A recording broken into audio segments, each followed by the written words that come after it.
आज हम ज्ञान की एक यात्रा पर निकलते हैं, इनाम के लिए नहीं बल्कि समझ के लिए। हम एक ऐसे स्थान की ओर चलेंगे जो रहस्य से घिरा है, एक ऐसा स्थान जो हमारे आधुनिक युग में है लेकिन एक बीते समय में जीता है। हम बात कर रहे हैं नॉर्थ सेंटिनल द्वीप की। अब आप सोच रहे होंगे, यह रहस्यमयी भूमि कहाँ है?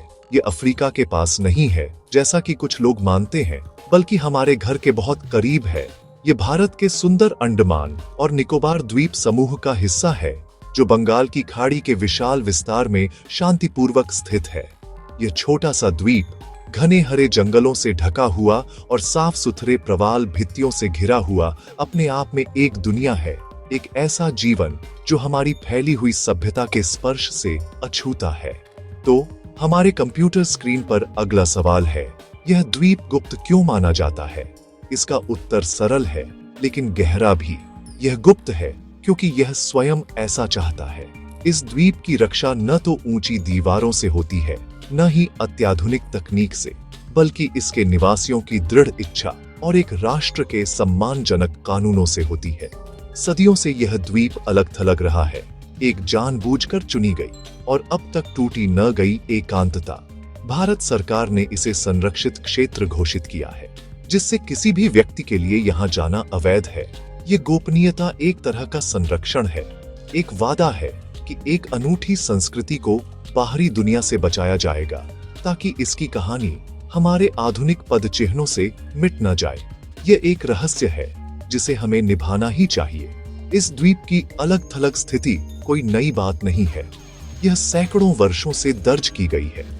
इन जल क्षेत्रों में यात्रा करने वाले नाविकों और खोजकर्ताओं ने हमेशा एक रहस्यमय द्वीप की बात की है, जिसके लोग हर संपर्क का विरोध करते हैं।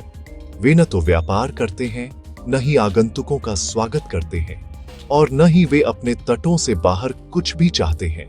इस निरंतर व्यवहार ने नॉर्थ सेंटिनल द्वीप के चारों ओर एक किंवदंती बना दी है, जिससे यह पृथ्वी के अंतिम वास्तव में अनदेखे स्थानों में से एक बन गया है।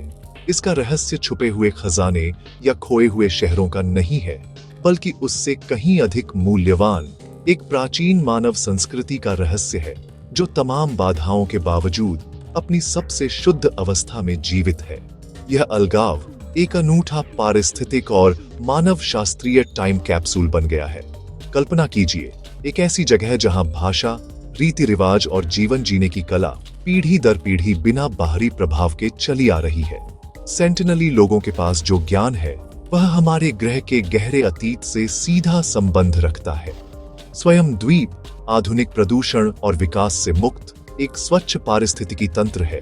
इसलिए नॉर्थ सेंटिनल द्वीप का रहस्य केवल लोगों को बाहर रखने का नहीं है, यह एक नाजुक और अपूरणीय मानव धरोहर और प्राकृतिक सुंदरता को संरक्षित करने का है, एक जीवित संग्रहालय जिसके दरवाजे कभी जबरदस्ती नहीं खोले जाने चाहिए। अब अगले पड़ाव पर चलते हैं, हमारी चर्चा का 1 करोड़ वाला सवाल। इस द्वीप के लोग कौन हैं? इन्हें सेंटिनलीज कहा जाता है। ये दुनिया की आखिरी अनछुई जनजातियों में से एक है। इसका मतलब है कि इन्होंने अपने चारों ओर की सभ्यता से कोई महत्वपूर्ण संपर्क नहीं रखा है। माना जाता है कि ये वे पहले इंसानों के सीधे वंशज हैं जो अफ्रीका से बाहर निकले थे और शायद 60,000 सालों से अंडमान द्वीपों में रह रहे हैं। इनका जीवन शैली शिकारी संग्रहकर्ता की है। ये जंगल में जानवरों का शिकार करते हैं, समुद्र के किनारे तीर कमान से मछली पकड़ते हैं और अपने हरे भरे द्वीप से पौधे, फल और शहद इकट्ठा करते हैं। इनकी दुनिया इनके द्वीप के किनारों के भीतर ही पूरी है। हम इनके भाषा, विश्वास या सामाजिक संरचना के बारे में बहुत कम जानते हैं, क्योंकि इन्होंने साफ कर दिया है कि वे इसे साझा नहीं करना चाहते। जो कुछ हमने दूर से देखा है, वह आत्मनिर्भरता और जिजीविषा की अद्भुत कहानी कहता है। ये लोग साधारण झोपड़ियां बनाते हैं, अपने द्वीप पर मिलने वाली चीजों से अपने औजार और हथियार खुद बनाते हैं और हजारों सालों से बिना हमारी मदद के सुनामी और तूफानों से जूझते आ रहे हैं। वर्षों पहले ली गई एक प्रसिद्ध तस्वीर में एक सेंटिनलीज व्यक्ति समुद्र तट पर खड़ा है और हेलीकॉप्टर की ओर तीर चला रहा है। यह एक अकेली शक्तिशाली छवि उनकी दुनिया को दिया गया संदेश पूरी तरह दर्शाती है। हमें अकेला छोड़ दो, सेंटिनलीज लोग अपने क्षेत्र के सच्चे रक्षक हैं। बाहरी लोगों के प्रति इनकी शत्रुता अकारण आक्रामकता नहीं है, बल्कि अपनी दुनिया को बाहरी हस्तक्षेप से बचाने की गहरी इच्छा है। इतिहास में संपर्क के कई प्रयास, चाहे वे मित्रता के लिए ही क्यों न हो, अक्सर इन जनजातियों के लिए बीमारी और हिंसा लेकर आए हैं। हो सकता है कि सेंटिनलीज के पास इन खतरों की कोई पैतृक स्मृति हो, या फिर वे बस बाहरी दुनिया में कोई लाभ नहीं देखते। इनका इनकार ही इनकी ढाल है, पीढ़ियों से विकसित एक रक्षा तंत्र जो इनके स्वास्थ्य, संस्कृति और स्वतंत्रता को उस दुनिया से बचाता है जिसे वे न जानते हैं, न उस पर भरोसा करते हैं। इनकी आबादी बहुत छोटी है, जो कुछ दर्जन से लेकर शायद 150 तक हो सकती है। इतनी कम संख्या इन्हें बेहद संवेदनशील बनाती है। हमारे लिए मामूली सी बीमारी जैसे फ्लू या सर्दी इनके लिए विनाशकारी हो सकती है, क्योंकि इनके पास हमारी बीमारियों के लिए कोई प्रतिरक्षा नहीं है। इनकी अलग थलग स्थिति ही इनकी सबसे बड़ी ताकत रही है, जिससे ये अपनी शर्तों पर फल फूल सके हैं। ये मानव आत्मा की प्रकृति के साथ सामंजस्य में जीने की क्षमता का प्रमाण है, अतीत से जीवित संबंध है जिसे बाकी दुनिया बहुत पीछे छोड़ चुकी है। ये खोए हुए नहीं है, ये वही है जहां ये रहना चाहते हैं। चलिए इस उत्तर को लॉक कर देते हैं। इस जनजाति की सुरक्षा कैसे होती है? उनकी सुरक्षा की जिम्मेदारी भारत सरकार पर है, और सरकार ने इस कर्तव्य को बहुत गंभीरता से लिया है। भारत ने यह सुनिश्चित करने के लिए विशेष कानून बनाए हैं कि यह द्वीप और इसके लोग बिना किसी हस्तक्षेप के रहे।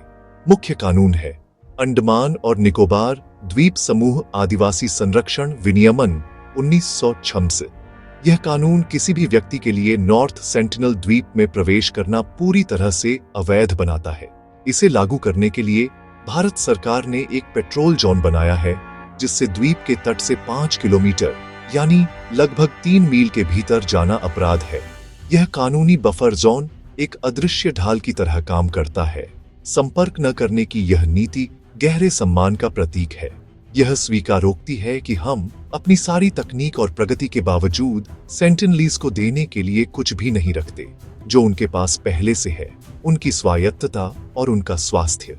भारतीय नौसेना और कोस्ट गार्ड द्वीप के आसपास के पानी में गश्त करते हैं, ताकि पर्यटक, पत्रकार, फिल्म निर्माता और मिशनरी अवैध संपर्क करने की कोशिश न करें।